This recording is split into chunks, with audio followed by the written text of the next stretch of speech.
तो पिछले एपिसोड में हमने देखा था कि फ्रेया परेशान हो जाती है कि सोचकर कि अब शायद विंसेंट उसका नहीं हो सकता, क्योंकि विंसेंट नैन्सी से बहुत प्यार से बात कर रहा था और ऐसा लगता था कि वो दोनों अब एक दूसरे को प्यार करते हैं। इसीलिए फ्रेया को लगता है कि शायद वो उसका प्रॉमिस भूल गया है जो उसने उस वक्त किया था जब उसके वो साथ थी। उसके बाद विंसेंट उसका फ़ोन रख देता है नैन्सी का। उसके बाद वो अपनी चेयर पर बैठ जाता है जहाँ हम देखते हैं कि फ्रेया अभी उदास थी। उसके बाद विंसेंट फ्रेया से पूछता है, क्या तुम रिवर सिटी से ग्रेजुएट हुई हो? ऐसा सुनने में आया है। जहाँ फ्रेया मन में सोचती है यहाँ कोई प्रॉब्लम क्रिएट करने की ज़रूरत नहीं है, क्योंकि वैसे भी ये मुझे बोल चुका है, तो इसे बताने का भी अब कोई फ़ायदा नहीं है। फिर वह विंसेंट से बोलती है, क्या इसमें कोई प्रॉब्लम है?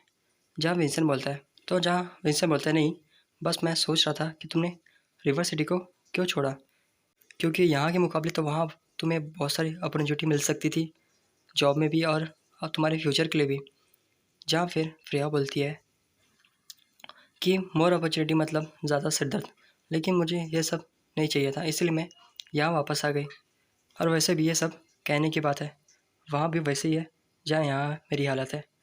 जहाँ फिर विंसेंट मन में सोचता है कि ये झूठ बोल रही है, क्योंकि मैंने बोला वैसे ही वहाँ सब चीज़ है, वहाँ बहुत सारी अपॉर्चुनिटी यहाँ के मुकाबले में, लेकिन ये झूठ क्यों बोल रही है?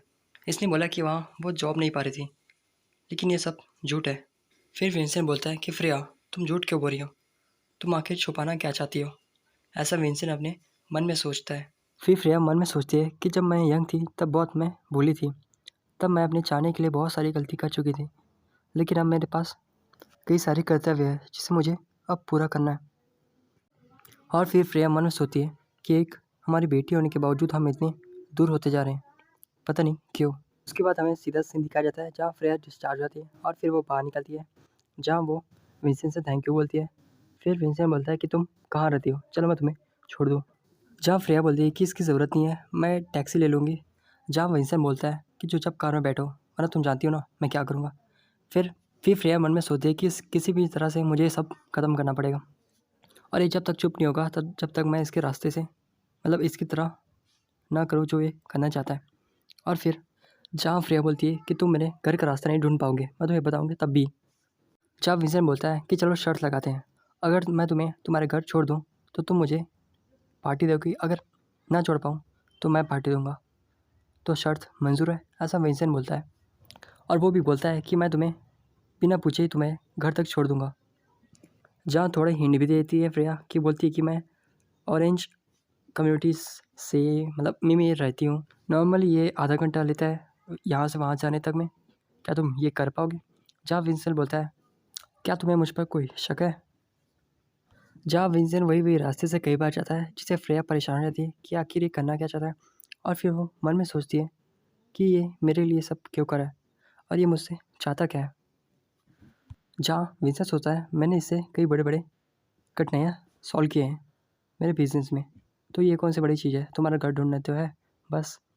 और फिर विंसेंट मन में सोचता है कि मैं आखिर फ्रेया के मन में क्या चल रहा है, मतलब कि उसके दिमाग में क्या चल रहा है, मैं पता क्यों नहीं कर पा रहा हूँ। और फिर वो सोचता है कि फ्रेया, आखिर तुम हो कौन? क्या तुम वही हो जिसमें पहले मिला था या कोई और?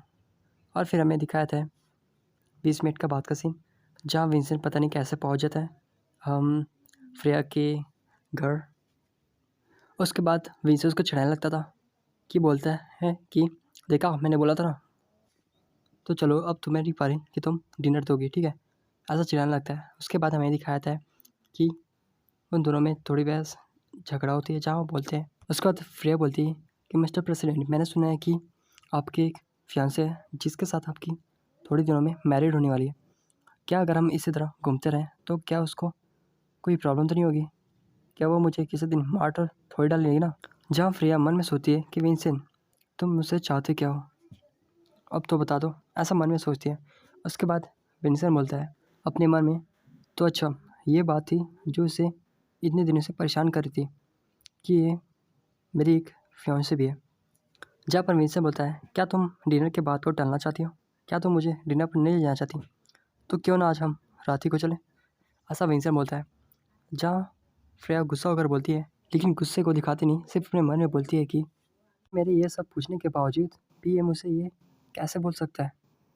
और फिर पीछे से ग्लोरिया और एनी आती है, जो ग्लोरिया बोलती है कि फ्रेया, कि ये हैंडसम लड़का कौन है, क्या तुम हमसे इसे नहीं मिलवाने वाली थी। और फिर हमें ग्लोरिया और एनी को दिखाया जाता है जहाँ फ्रेया बोलती है कि नहीं अभी नहीं, क्या इन्हें अभी ही आना था। उसके बाद हमें दिखाया था कि ग्लोरिया अपने मन में विंसेंट की तारीफ़ करती है कि ये मोटी और डेविड से भी बहुत ज़्यादा हैंडसम है और इसके पास कुल बुगाटी भी है, मतलब कि कार है। ऐसे में तो ये दोनों लड़कों से भी कई कदम आगे है, ऐसे ग्लोरिया बोलती है अपने मन में। और फिर फ्रेया बोलती है कि अंकल आप बहुत गुड लुकिंग हो, जिसे फ्रेया देख कर बोलती है कि यानी ये तुम्हारे पिता है जो तुम इतनी दिनों से ढूंढ रही थी, बट मुझे माफ़ करना कि मैं तुम्हें ये सब बता नहीं पा रही हूँ। उसके बाद एनी पूछती है फ्रेया से, क्या एनी ये तुम्हारा फ्रेंड है। जहाँ फ्रेया शर्माती हुए बोलती है नहीं एनी, मैं बस इनकी सिर्फ एक एम्प्लॉय हूँ। जहाँ विंसेंट मन में सोचता है कि छोटी लड़की अपने से बड़े को उसके नाम से बुला रही है और ये है कौन। ऐसा ऐसा कहते ही विंसेंट दोनों के चेहरों को मैच कराता है जिसमें उसे थोड़ा बहुत सिमिलैरिटी दिखती है। और फिर जैसे उसके बाद वो बोलता है क्या ये इसकी मदर हो सकती है। उसके बाद उतने ही वक्त एनी ग्लोरिया को अपनी मम्मी बोलती है और बोलती है कि मम्मी ये एम्प्लॉय क्या होता है। जहाँ ग्लोरिया बताती है कि तुम्हारी मम्मी एम्प्लॉय है और विंसेंट उसका बॉस है। जहाँ फिर विंसेंट सोचता है इसने उसको मम्मी बोला, मतलब ये फ्रेया की बेटी नहीं है। और फिर फ्रेया मन में सोचती है कि लकीली एनी ग्लोरिया को मम्मी बुलाती है, तो इससे शायद उसको पता नहीं चलेगा कि ये मेरी ही बेटी है। तो ये अच्छा हुआ कि अब गलतफहमी बन चुकी है। जहाँ फिर विंसेंट सोचता है क्या ये मेरी वही लड़की नहीं है जिसने मुझे छोड़कर चली गई थी। उसके बाद विंसेंट मन में सोचता है उदास होकर के, और विंसेंट सोचता है कि पता नहीं मुझे ऐसा क्यों लगता है अगर फ्रेया की शादी हो गई तो मुझे बहुत बुरा लगेगा। ऐसा सोच के ही मुझे बहुत बुरा लगता है। तो आज के लिए बस इतना ही, मिलते हैं नेक्स्ट एपिसोड में, तब तक के लिए